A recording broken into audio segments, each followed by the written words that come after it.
It is a matter of historical fact that the 2016 Scottish election did not result in an independence referendum, as Jim Sillars, Letters, February 13, points out.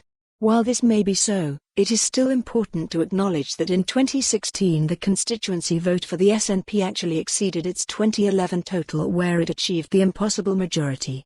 The problem was that by doing better in the constituency section, winning another 6 seats, it gave itself correspondingly less chance in the regional list and duly lost 12 seats, and with that its overall majority.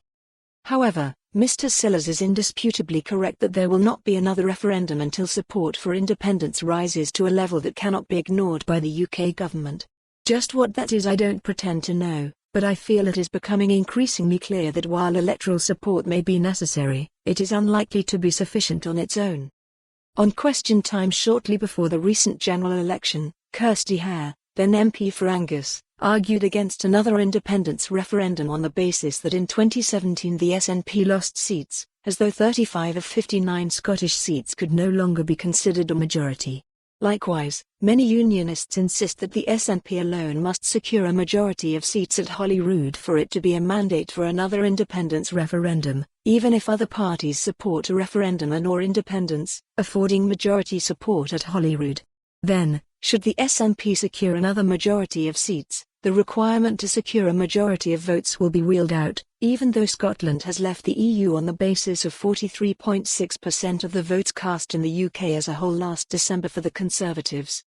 Mr. Sillars is correct that the 2016 election result, where the SNP constituency vote actually rose rather than fell, was not sufficient for the SNP to demand Indyref2. I do though wonder what sort of electoral result would be enough, and if there is none, where we go next. Alistair Galloway, Dumbarton.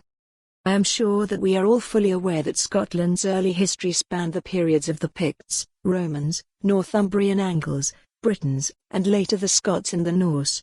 But surely the most significant event was the formation of the UK, effectively bringing together England, Wales, Scotland, and Northern Ireland. It brought both political and economic stability to these islands. That is why the people of Scotland voted against the SNP in the 2014 independence referendum. The majority of folks in Scotland simply do not want a divided country. As far as most Scots are concerned, Nicola Sturgeon is merely living on borrowed time politically.